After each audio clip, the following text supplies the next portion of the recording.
live demo. Tried to make that super, super dramatic. So, Max, if you want to start off the demo, I will stop talking. All right. Looks like we can see the screen. So yeah, real quick, we're going to be showing Forge. I think most of you probably know what Forge is, know all about it, but for anyone who doesn't, Forge is a map editor that we shipped originally in Halo 3. Been iterating on it ever since, making it cooler and better. It's also part of the toolbox that the Rooster Teeth guys use during the RVB episodes. So we thought that it was time to overhaul it a little bit, make a few improvements, and I hope that you guys like some of the work that we've done. So I'm going to hand it over to Mike, and Adam I think will be driving. But before I do, thanks to Frank, one caveat. What you guys are seeing in here is a pre-release build. It's not final. The interface, the environment, you name it, it's all still in development. Not final. Still in development. Yeah, work in progress. The UI in particular is actually just sort of placeholder, passed on from Reach. The final UI will be reflective of the rest of the Halo 4 UI, so that's absolutely the most temporary element in here. All right. So, Mike, you want to take it away? Yeah, sure thing. Hopefully I am loud enough, or louder than Jimi Hendrix's resurrected ghost that's going on in the next hall. So we're here to talk about Forge, and as everyone said, this is this has never been seen before, and with the placement of the monitor and the lights going in our eyes, Adam and I can barely see ourselves. So please bear with us as we just using the Force here. All muscle memory. All muscle memory. Well, I don't have any muscles, so that's a problem for me. But as you can see, what we have here is. As you can see, we have the ravine. Now, this is one of 3 Forge environments that are going to be shipping in Halo 4 on November 6th. And as you can see, Adam's flying around here. This is probably the most beautiful Forge environment that you've ever seen before. So we've taken a lot of care to create a really kind of beautiful space for you to play in. And we're really excited to see when we set you guys loose on it, what exactly you'll be creating. So we want to talk about a few of the improvements that we've made to Forge. So, and you know what? There's just happened to be a nice little garbage pile here that had nothing to do with my presentation, but we can talk about it anyway. Okay, so in the past, if you had, for example, like a spawn point or something on top of another object, it was a little bit of a pain to grab. But as you can see, as Adam is kind of rolling over the different things in this pile of garbage, you see the name palette, create small, respawn point.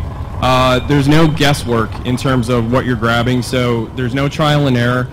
You'll be able to grab exactly what you want, because when you do and you put the crosshairs over it, the name will highlight and you will know exactly what you're picking up.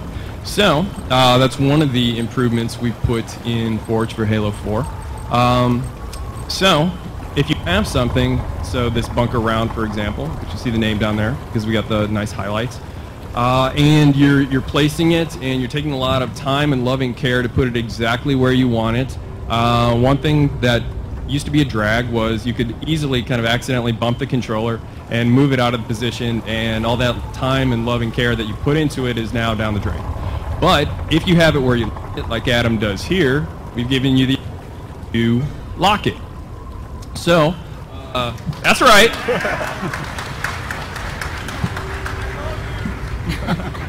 I love you more.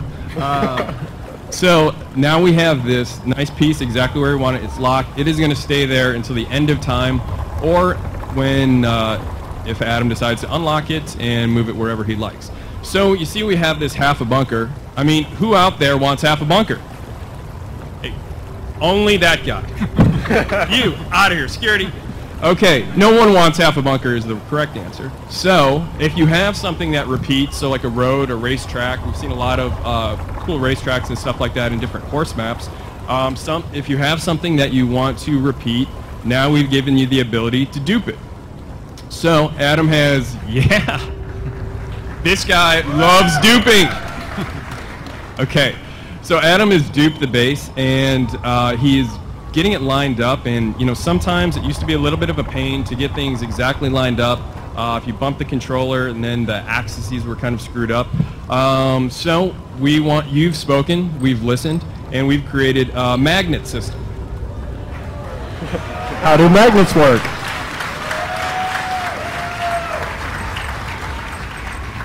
Magnets in 2012. Everyone can vote for that. Okay, so if you enable magnets and you put two pieces together, like Adam's doing here, that bridge really easily magnetize. Jimi Hendrix is back. The pieces magnetize together, fit together seamlessly. So if you're going to build something like a bridge here, you can build it. This used to take, I think we timed it, and I think it was 9 years to build a bridge. Now it's taking under 9 seconds. So that's a huge improvement. So if you're building something, a racetrack, a bridge, a wall, something that repeats, you just can keep duping and magnetizing and build what you wanted to build in a fraction of the time. So less focus on actually the mechanics of building, more on the actual creativity. So we built a couple things. We're liking it. And now let's talk about how it looks. So if you take a look at the both half of base round, bunker round that we've slapped together here, take a look at the lighting. This thing looks like it is high noon. This also is a kick-ass Halo map. Ooh, Halo joke. Nice. It looks bright. I mean, it's practically glowing. So if you're in a low lighting kind of situation and you would have something that looks like it's on the center of the sun, it kind of sticks out like a sore thumb. But if we go into player mode now, boom, dynamic lighting. Okay, so yeah, give it up for dynamic lighting.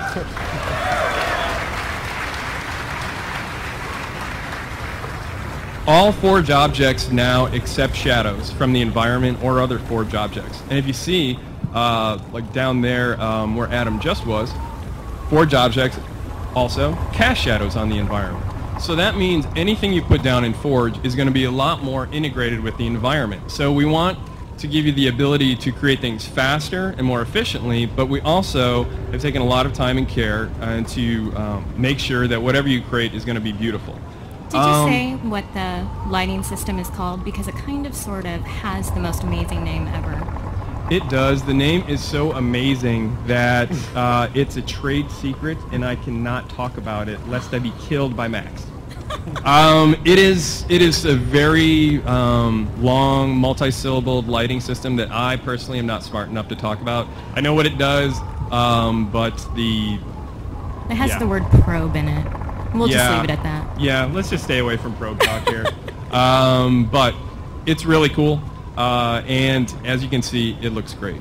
The one other thing I wanted to talk about before we move off of the beauty of Forge is take a look at this object here. So a lot of very talented artists have spent an awful lot of time to overhaul all the Forge objects. So you, the fan out there, are spending tons of time and effort into making these things with a lot of time and care, and we wanted to make sure that all the Forge objects look just as good or comparable with what are in MP and single player maps. So everything is going to be a lot more beautiful, easy, and efficient to make. So now let's see, we've got a little bridge going over the ravine. I've got money on saying Adam cannot make the jump, so let's see. You can do it. You can do it. So close. Oh my god. Not even close, as you can see. Okay, so in the past, if we wanted to make a jump like that, we would have to alter gravity, and that would apply to the entire map. So if you wanted to create low gravity, you'd have basically a low gravity map. That's right. Yeah! Yeah!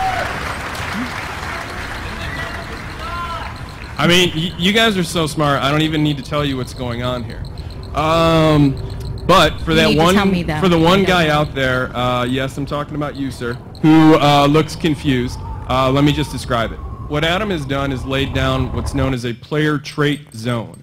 What is a player trait zone? It's a player trait zone. Come on. The name describes it.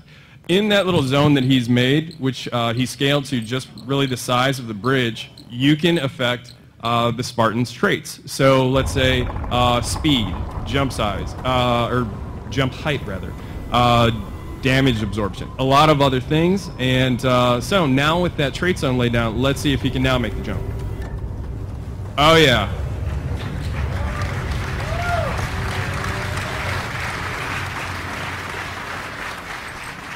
Max, you were supposed to tell me that I should have bet on that jump.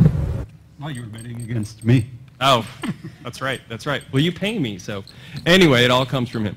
Anyway, so we easily made that jump with the player trait zones, and we're really fired up because we think, in addition to a lot of the other improvements, we're really fired up to see what you, the fans, are going to create with these new player trait zones. Okay, so we're going across the other side now, and oh, okay.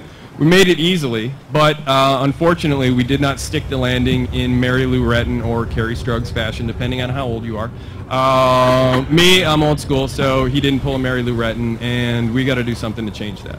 Okay, so we can easily lay down another player trait zone, and in that zone we can do something like either overshield when he gets in there or damage resistance, and alter how much damage he can take. Invulnerable. I have a feeling that he is going to make the jump now. I know, it's like ESP. So, let's see. Max, double my salary if he makes it. Okay, good, done. Nice, okay.